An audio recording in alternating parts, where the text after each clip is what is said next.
ஒரு பையன் ஊருக்கு போயிட்டு வரணும், கூடவே வந்து ஒரு செக்யூரிட்டி ஃபோர்ஸ் அனுப்புறீங்க, ஒரு போலீஸ் வந்து பந்தோபஸ்துக்கு நீங்க அனுப்புறீங்க.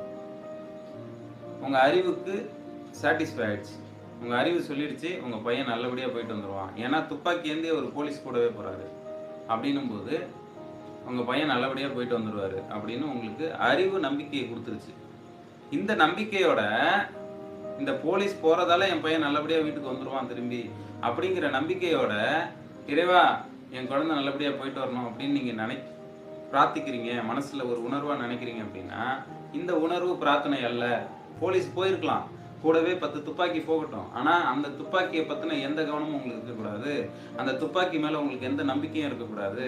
என் பையனை நீ பார்த்துக்கோ, நான் உன்னையே பொறுப்பேற்படுத்துறேன் அப்படிங்கிற தூய்மையான உணர்வை நீங்க வெளிப்படுத்தும் போது அதுதான் பிரார்த்தனை.